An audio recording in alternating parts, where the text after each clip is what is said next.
교회 규례들이라고 하는 제목을 가지고서 말씀을 좀 참고를 할 텐데요. 교회에는 규례들이 있습니다. 규례라는 것은 정해진 어떤 의례나 전통 이런 것을 규례라고 할 수가 있겠습니다. 성경에 보면 사람이 정한 전통이 있고 또 교회가 정한 전통이 있다 이렇게 골로새서와 데살로니가 후서에 보면 이렇게 알 수 있습니다.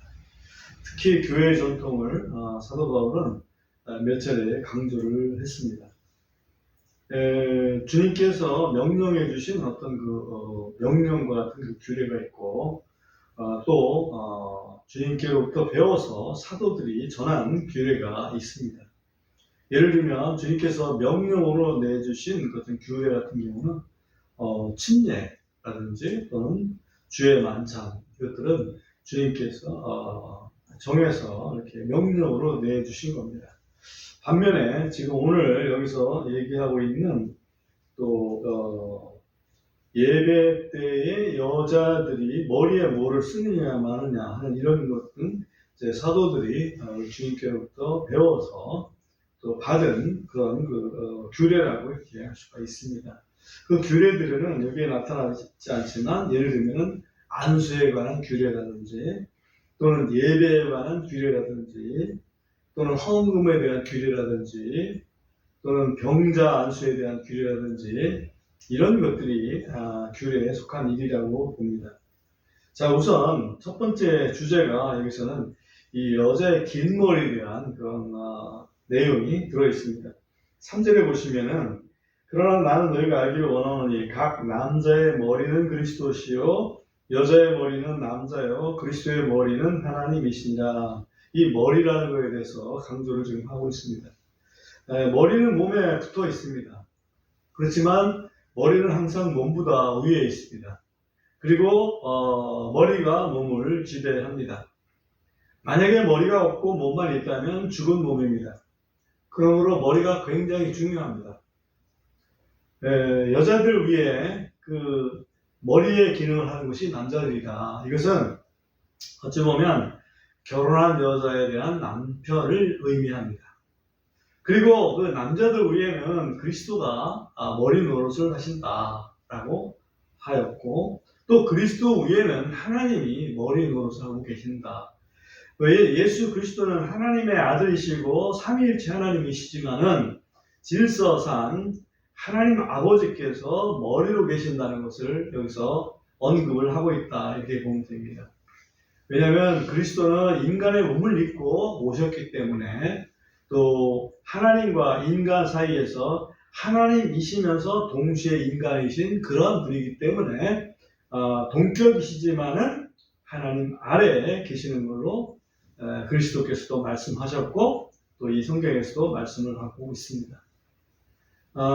그러므로 그 머리에 대한 표를 해야 된다라고 이렇게 말씀을 하고 있습니다. 4절에 보시면 자기 머리를 덮은 채 기도하거나 예언하는 남자는 모두 자기 머리를 욕되게 하는 것이니라 이렇게 하고 있습니다. 남자가 머리에 뭐를 쓰고 기도하느냐, 여자가 머리에 뭐를 쓰고 기도하느냐 이런 문제인데요. 남자가 머리에 뭐를 쓴다는 얘기는 자기 머리 위에 누군가가 있다. 하나님이 아닌 어떤 누군가가 있을 때 머리에 뭐를 쓴다 이렇게 여기서 표현을 하고 있습니다. 그러므로 머리에다가 뭐를 쓴다는 얘기는 마치 그리스도 머리 위에다가 뭐를 쓴다는 것과 마찬가지입니다. 그래서 우리의 남자들의 머리는 그리스도이기 때문에 그리스도에게 뭘 씌울 수는 없다 하는 것을 여기서 말씀을 하고 있습니다. 반면에 여자는 5절에 보시면 자기 머리를 덮지 아니하고 기도하거나 예언하는 여자는 모두 자기 머리를 욕되게 하는 것이니 이는 그것이 그녀가 머리를 민 것과 전적으로 같기 때문이다. 이 얘기는 뭐냐면 여자가 머리에 쓰지도 않고 머리가 길지도 않아요. 머리가 빡빡 깎은 남자 머리 같은 여자라면 그 여자의 남편을 욕되게 하는 것이다. 그 여자의 머리는 남편이기 때문에 그 남편을 남편의 권위 아래 있다는 것을 분명히 표를 해야 되는데 그 표를 하지 않으니 오히려 남편을 어찌 보면 멸시하는 꼴이 되는 거다. 이 얘기를 여기서 하고 있는 것입니다. 그래서 사도 바울이 좀 약간 직설적인 표현을 지금 합니다. 6절에서 보면 여자가 만일 머리를 덮지 아니하면 그녀로 하여금 또한 머리를 깎게 하라. 그러나 여자가 깎거나 미는 것이 수치가 된다면 그녀가 머리를 덮게 하라. 아예 머리를 안 덮겠다 그러면은 아예 머리를 밀어버려라. 그 얘기를 합니다. 머리 미는 것이 좀 부끄러우면 써라. 아니면 긴 머리를 하든지, 이제 뒤에 보면 긴 머리를 하든지 라는 표현이 좀 나옵니다. 왜 남자는 그러면 안 쓰고 여자는 써야 되느냐? 아까도 말씀드렸지만 반복해서 7절에서 보면 이렇게 표현을 하고 있습니다. 이는 남자는 하나님의 형상과 영광이므로, 이 말은 남자의 머리가 그렇다는 얘기입니다. 남자의 머리는 하나님의 형상과 영광이므로 참으로 자기 머리를 덮지 않는 것이 마땅하다. 그러나 여자는 남자의 영광이니라. 이것은 표현이 이렇게 돼서 그렇지 사실 남자의 그 영광은 남자다. 여자의 영광은 남자다 그 말이죠. 여자의 머리가 남자다 이 얘기지. 왜 그러냐 하는 이야기를 8절 9절에 표현을 해놓고 있습니다. 그것은 8절에 보면 이는 남자가 여자에게서 난 것이 아니요 오히려 여자가 남자에게서 났기 때문이다. 이것은 우리 첫째 어머니인 하와가 이브가 아담의 갈빗뼈에서 났잖아요. 그러니까 아담이 먼저 창조되고 그리고 그 남자의 몸에 있던 갈빗뼈를 취해서 여자를 만드셨기 때문에 여자는 남자에게서 났다. 그 얘기를 먼저 하신 거죠. 그 다음에 9절에 보면 남자가 여자를 위하여 창조되지 아니하고 오히려 여자가 남자를 위하여 창조되었느니라. 그렇죠? 여자는 돕는 배필로 창조되었기 때문에 그렇게 차별을 둬야 된다 하는 것을 여기서 분명히 말씀하고 있습니다. 10절에 보면 이런 까닭에 여자는 천사들로 인하여 마땅히 자기 머리 위에 권능을 두어야 할지니라. 이 말씀은 굉장히 좀 논란이 될 수 있는 그 구절입니다. 천사들로 인해서 왜 머리에 권능을 두어야 되느냐? 머리에 왜 수건을 써요? 수건을 쓰지 않으면 천사들이 뭐라고 하느냐? 이제 그런 얘기죠. 그래서 전통적으로 보면 이 두 가지 해석이 있는데 하나는 그 천사가 좀 나쁜 천사다 하는 해석이고 하나는 좋은 천사다 하는 해석입니다. 근데 나쁜 천사의 경우는 창세기 6장에 나오는 그 여자들을 어찌 보면 자기의 아내들로 삼은 이런 나쁜 천사의 경우가 있었는데 그 천사들은 자기의 주의를 벗어났기 때문에 타타로스라고 하는 특별 지옥에다가 하나님께서 가둬놓으셨다 이렇게 표현을 하고 있습니다. 그래서 그런 천사는 지금 활동하지 않기 때문에 여기서 예배에 관여하는 그런 천사들이라면 이거는 좋은 천사들을 얘기합니다. 그래서 천사들은 우리 한 사람 한 사람마다 사실 담당 천사가 있고 또 두세 사람이 모인 교회라고 하면 또 천사가 보고 있다. 하나님이 보고 계시죠. 그렇지만 천사를 파견해서 보고 계신다. 우리는 보이지 않지만은 그렇다면 내가 내 마음대로 할 것이 아니라 하나님의 뜻대로 하나님 말씀에 순종해서 그 예배에 참석하는 것이 맞다. 그 얘기를 지금 하고 있는 겁니다. 이렇게 해서 그렇게 이해를 하는 것이 맞습니다. 그래서 여자가 쓰고 남자가 안 쓰고 이것은 차별이 아니라 사실은 구별이고 질서다 하는 것을 우리가 꼭 염두에 두어야 합니다. 반면에 11절에 보면 그럼에도 불구하고 주 안에서는 여자 없이 남자만 있지 아니고 남자 없이 여자만 있지도 아니하느니라. 이게 바로 차별이 아니라 구별이라는 것을 얘기하기 위해서 이런 말을 꺼냅니다. 우리가 엄마 없이 태어난 남자가 없잖아요. 그죠? 이런 것처럼 12절에 보면 이는 여자가 남자에게서 난 것 같이 남자도 여자로 말미암아 낫기 때문이라. 그러나 모든 것이 하나님에게서 났느니라. 그 모든 것의 그 위에는 하나님이 계시기 때문에 우리가 하나님의 말씀에 순종해야 된다 하는 거죠. 13절에 보면 너희는 스스로 판단할지니 여자가 덥지 아니한 채 하나님께 기도하는 것이 합당하냐. 만일 남자가 긴 머리를 가지면 그것이 자기에게 수치가 되는 것을 본성 그 자체도 너에게 가르치지 아니하냐. 그러니까 남자들이 그 장발, 여자처럼 이렇게 장발하는 그런 사람들이 많이 있습니다. 히피라고 해가지고 많이 있죠. 그러나 그 자체가 남자가 머리를 길렀을 때는 좀 부끄러운 모습을 우리가 스스로 생각이 나게 된다는 얘기죠. 맞습니다. 15절 그러나 여자가 긴 머리를 가지면 그것이 그녀에게 영광이 되나니 이는 여자의 머리는 덮는 것을 위해 그녀에게 주어졌기 때문이다. 그렇습니다. 여자는 긴 머리를 하는 것이 그 위에 머리 위에 자기 머리가 남편이다 하는 것을 이렇게 나타내는 그런 표시다 이렇게 볼 수 있습니다. 16절 보면 이거는 이런 교회에 여러 가지 문제가 나타났을 때에 하나의 어떤 지침이 될 수 있는데 16절 한번 보세요. 그러나 어떤 사람이 논쟁하려 할지라도 우리에게는 그러한 풍습이 없고 하나님의 교회들에도 없느니라. 논쟁한다는 얘기는 반론을 제기한다는 얘기죠. 어떻게 여자도 사람이고 똑같은 사람인데 왜 여자는 꼭 머리에다 뭘 쓰고 아니면 또 머리를 길게 해야 되느냐. 여자도 남자처럼 그냥 단발령처럼 말이지 이렇게 상고머리 갖고 나면 안 되겠냐. 텔레비전에서도 상고머리 갖고 나온 여자들이 있는데 예를 들면 그렇게 따지자 치자 이거죠. 그럴 때 사도 바울은 분명히 말씀했습니다. 그런 풍습이 우리에게는 없고 우리에게는 것은 어찌 보면 유대인들에게는 없고 하나님의 교회들에도 없다. 성경에는 없는 얘기다 이 얘기죠. 성경 빼놓고 세상적으로 얘기한다면 얘기할 수 있겠지만은 그건 하나님 떠난 얘기이기 때문에 그건 여기서는 해당 사항 없다. 이렇게 분명하게 결론을 지었습니다. 그 다음에 이제 두 번째 주제가 뭐냐면 만찬에 대한 겁니다. 우리는 만찬을 지난주에 했기 때문에 아주 익숙합니다. 몇 구절만 좀 보겠습니다. 17절 보면 이제 내가 너희에게 밝히 말하는 이 일로는 너희를 칭찬하지 아니하노니 곧 너희가 함께 모이는 것이 더 좋은 것이 못되고 오히려 더 나쁜 것이 된다는 것이라. 만찬을 하기 위해서는 함께 모입니다. 그런데 함께 모이면 좀 그 함께 모여서 뭔가 시너지가 나야 되는데 오히려 분란이 된다 그 얘기입니다.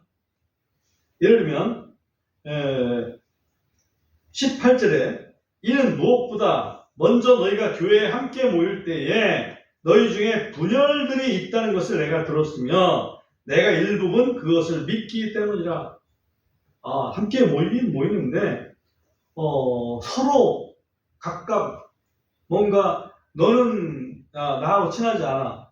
너는 저 사람하고 친하지 않아. 그래서 친한 사람들끼리 끼리끼리 모이고 그 사람들끼리 뭔가 그 주의 만찬을 먹고 먼저 마시고 이런 일을 행하고 있다 이거지. 그래서 그거는 차라리 안 모이는 게 낫다. 그럴 바에는 그 얘기를 사도 바울이 하고 있는 겁니다. 그래서 20절에 보면 19절에 보면 이는 인정받는 자들이 너희 중에 드러나려면 너희 중에 반드시 이단 파당도 있어야 하기 때문이다. 그렇게 하다 보면 자기를 내세우다 보면 결국은 그거는 이단으로 빠지게 된다. 그런 얘기입니다. 20절 그러므로 너희가 한 곳에 함께 모일 때에 이것이 주의 만찬을 먹는 것이 아니니라. 주님의 만찬은 한 떡을 가지고 나누는 거잖아요. 주님의 살이니까. 주님의 살이 뭐 2개 막 3개 이럴 수 없잖아. 그 다음에 주님의 피니까 한 잔을 가지고 한 병을 가지고 한 잔을 가지고서 나누어 먹는 거란 말이죠. 그래서 21절에 보면 이는 먹을 때 각자 자기의 만찬을 다른 사람보다 먼저 먹음으로 한 사람은 시장하고 다른 사람은 포식하기 때문이라. 근데 여기 포식이라고 번역을 했는데 왜 이렇게 번역했는지 모르겠어요. 영어로 보면 another is drunken 그랬죠? 취했다 이거죠. 어떤 사람은 배가 고파는지 아직 그 주의 만찬을 아직 안 먹었어. 근데 어떤 사람은 주의 만찬 먹고 막 그 포도즙도 아니고 포도주 갖다가 마시고 그래가지고 이미 취했어. 그래서 사도 바울이 해가지고 분돌을 하고 있습니다. 22절에 도대체 무엇이냐? 너희가 먹고 마실 집이 없느냐? 또한 너희가 하나님의 교회를 멸시하고 없는 자들을 부끄럽게 하느냐? 그죠? 만찬을 원래는 한 떡을 가지고서 교회적으로 이렇게 분배를 해야 되는데 차근하게 만들어서 왔다 이거예요. 유대인들의 습관에서 어떤 무교병 이런 거 가지고 올 수도 있죠. 근데 고린도 교회는 유대인들만 있는 게 아니라 이방인들이 주로 많았잖아요. 그러니까 어떻게 만들어야 되는지도 잘 모르면서 그냥 만들어가지고 왔을 수도 있어요. 내가 너에게 무슨 말을 하겠느냐? 내가 이 일로 너희를 칭찬하겠느냐? 나는 너희를 칭찬하지 않노라. 그렇죠? 칭찬할 수가 없었죠. 그래서 어떻게 해야 되느냐? 27절로 넘어가면 그런즉 누구든지 주의 이 빵과 이 잔을 합당하지 않게 먹고 마시는 자는 주의 몸과 피에 대하여 죄가 있으리라.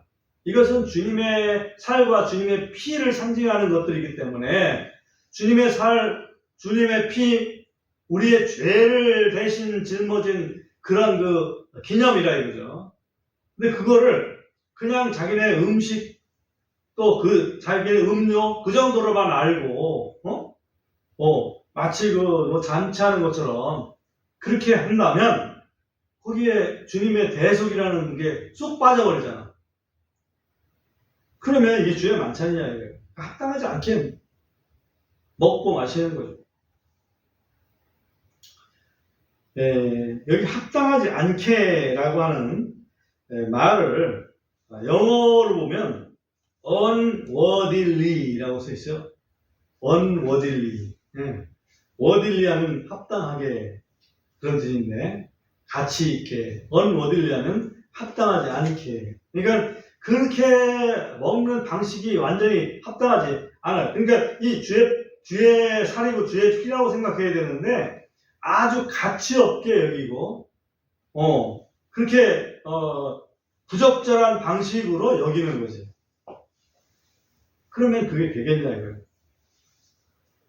심지어는 그 무교병과 포도주에는 나름대로의 의미가 있습니다. 그죠? 무교병은 한마디로 누룩이 없는 빵이니까 다시 말하면 누룩이라는 것은 죄를 상징하잖아요. 그죠? 우리 주님의 몸은 죄 없는 빵이시다. 그래서 그 주님의 그 죄 없는 몸을 우리를 위해서 희생해 주셨다. 이걸 우리가 이해를 해야 되는데 어떤 데서는 무교병 대신에 그냥 뭐 카스테라 갖고 주의 만찬을 한다 이런 얘기도 들립니다. 그 의미를 전혀 알지 못하는 거죠. 거기까지도 괜찮을 텐데 혹시 포도주 대신에 소주나 맥주 갖다 놓고 하지 않을까 하는 그 염려도 있어요. 얼마나 어리석은 일이겠습니까?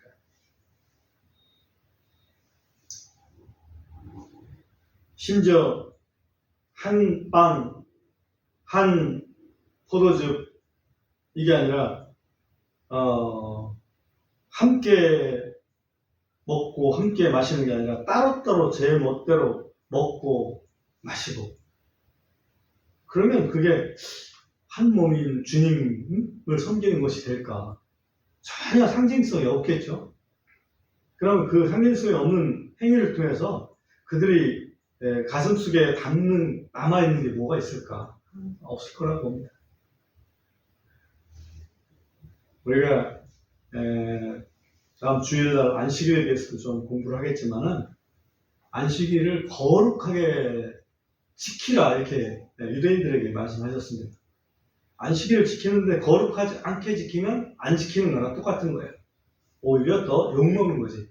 그러니까 이 주의 만찬도 거룩하게 생각을 해야지 그냥 아무것도 아니게 생각하면 그거는 안 하는 것만 못하는 수도 있는 거예요.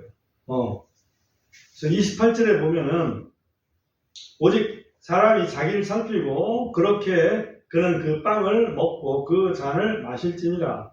이는 합당하지 않게 먹고 마시는 자는 주의 몸을 분별하지 못하고 자기를 향하여 정죄를 먹고 마시는 것이기 때문이다.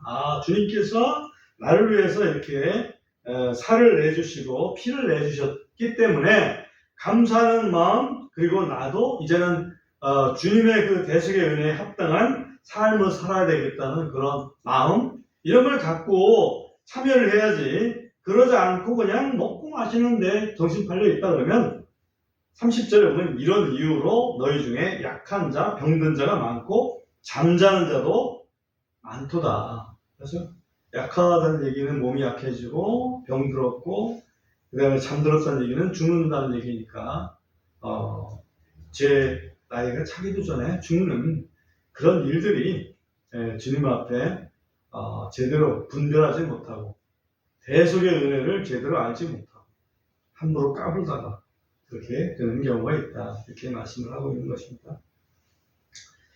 31절에 보면 이는 우리가 만일 우리 자신을 판단하면 우리가 판단을 받지 아니하기 때문이다. 이 말은 우리 자신을 스스로 판단해 보면 우리가 주님으로부터의 판단을 받지 아니한다, 그 얘기죠. 32절, 그러나 우리가 판단을 받을 때는, 우리가 주님으로부터 판단을 받을 때는, 다시 말해 우리가 우리 자신을 판단하지 않아가지고 우리 자신을 판단하지 않아가지고 주님으로부터 판단을 받게 되면 주님께 징계받게 된다. 그렇죠? 그리고 우리가 주께 징계를 받는 것이니 이것은 우리가 세상과 함께 정죄를 받지 않게 하려 합니다. 놀랍죠? 우리를 징계하시지만은 징계하시는 이유는 세상과 함께 정죄하지 않으시려고. 세상과 함께 정죄하시는 것은 지옥 보내는 거거든. 지옥 보내는 것보다 네가 아픈 게 차라리 낫다. 응? 네가 병드는 게 좀 차라리 나아. 그리고 차라리 네가 일찍 죽는 게 나아. 심지어는 정신 못 차리면 그렇다는 얘기. 33절, 그런즉 내 형제들아 너희가 먹으려고 함께 모일 때에 서로 기다리라. 이것이 교회가 행해야 될 규례라는 얘기죠. 기다려라. 또 만일 어떤 사람이 시장하거든 집에서 먹을지니 이것은 너희가 함께 모여 정죄에 이르지 않게 하려 함이라. 또 남은 일들은 내가 가서 질서 있게 세우리라. 교회에는 질서가 필요하다는 얘기를 하고 있습니다.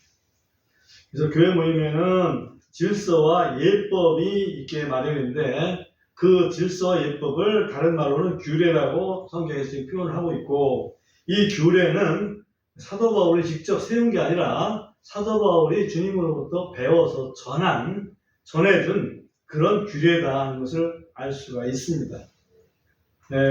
우리도 침례교회의 그 전통을 이어받았기 때문에 우리의 예배 형식이라든지 또 주의 만찬이라든지 침례라든지 그런 것들을 우리가 위에서 배운 대로 지금 하고 있는 것입니다. 그래서 좋은 전통, 말씀에 맞는 전통은 우리가 지켜나가는 것이 맞다 하는 것을 이 말씀을 통해서 다시 한번 확인하게 됩니다.